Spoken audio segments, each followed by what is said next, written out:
ગુજરાતની વાત કરીશું। સુરતમાં નાસિરનગર ડેમોલિશન મામલે પુરાવા રજૂ કરવામાં આવ્યા। ડેમોલિશન માટે કમિશનરે આદેશ આપ્યાની ચેટ વાયરલ। અધિકારીએ કમિશનર સામે પુરાવા રજૂ કરીને ગંભીર આક્ષેપ કર્યા છે। ડેમોલિશન માટે કમિશનરે આદેશ આપ્યા હોવાનો ચેટમાં આક્ષેપ કરવામાં આવ્યો। એન્જિનિયર સુજલ પ્રજાપતિએ કમિશનર સામે મોરચો ખોલ્યો।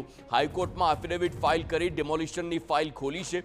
ડેમોલિશનનું કામ વહેલી તકે પૂર્ણ કરવા આદેશ અપાયો હોવાનો દાવો કરવામાં આવ્યો છે।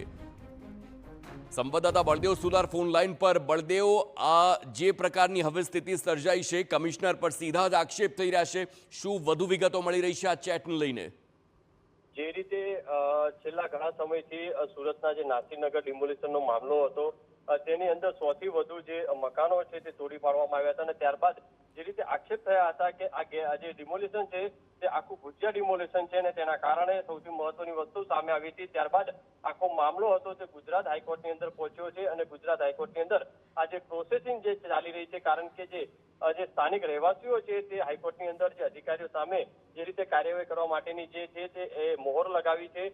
સૌથી મહત્વની વસ્તુ એ છે કે આ તપાસ દરમિયાન આજે 5 જેટલા સુરતમાં અધિકારીઓને જે સસ્પેન્ડ કરવામાં આવ્યા હતા તેમાંના એક મુખ્ય જે સુજલ પ્રજાપતિ હતા તેમના દ્વારા ગુજરાત હાઈકોર્ટની અંદર એક જે પિટિશન જે દાખલ કરી છે, પોતાની જે જવાબ છે તે રજૂ કર્યો છે, એફિડેવિટ રજૂ કરી છે। તેની અંદર સ્પષ્ટપણે જે રીતે ઉલ્લેખ કરવામાં આવ્યો છે કે સુરત મહાનગરપાલિકાના મ્યુનિસિપલ કમિશનરના આદેશના કારણે તે લોકો ડિમોલિશન કરવા માટે પહોંચ્યા હતા, કારણ કે સુરત મહાનગરપાલિકાના મ્યુનિસિપલ કમિશનર જે મીડિયા સામે કહેતા હતા કે પોતાના દ્વારા આ ડિમોલિશન નથી થયું।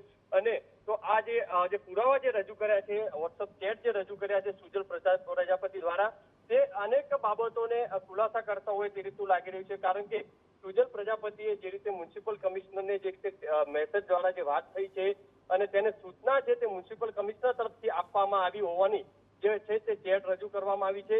અને સૌથી મહત્વની વસ્તુ એ છે કે જે મ્યુનિસિપલ કમિશનર દ્વારા પણ આ જે મેસેજ જે છે કે આ જે ટીપી સ્કીમનો જે વિસ્તાર છે તે વિસ્તારની અંદર તાત્કાલિક જે ડિમોલિશન કરવામાં આવે તે પણ ફોરવર્ડ જ છે, એટલે કે મ્યુનિસિપલ કમિશનરને પણ ક્યાંક ને ક્યાંક કોઈ વ્યક્તિએ મોકલ્યો છે, કોઈના ઈશારે આ આખું કામ થયું છે, તે પણ એક શંકા ઉભી થઈ રહી છે।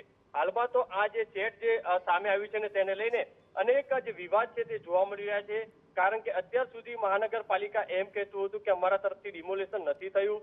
ક્યાંક ને ક્યાંક બિલ્ડરોને ફાયદો કરવા માટે આખું આજે કામ થયું હોય તેવું લાગી રહ્યું છે અને રાજકીય જે લોકો છે। બળદેવજી, અત્યારે જે આ મેસેજ સામે આવ્યો છે તેને લઈને શું કમિશનરનું કંઈ કહેવું છે, તેમનો કોઈ ખુલાસો, તેમની સાથે કોઈ વાતચીત થઈ છે? જે રીતે છેલ્લી તારીખની અંદર સુજલ પ્રજાપતિ દ્વારા ગુજરાત હાઈકોર્ટની અંદર પોતે આજે એફિડેવિટ રજૂ કરી છે અને ત્યારબાદ મ્યુનિસિપલ કમિશનર આ બાબતે કાંઈ પણ બોલવા તૈયાર નથી, કારણ કે જ્યારે પણ કોઈ સવાલ કરવામાં આવે તેમને પૂછવામાં આવતું હોય છે તો ત્યારે માત્ર એક જ કહેતા હોય છે કે ગુજરાત હાઈકોર્ટની અંદર મેટર ચાલી રહી છે, તે બાબતે કાંઈ કહી નહીં શકે।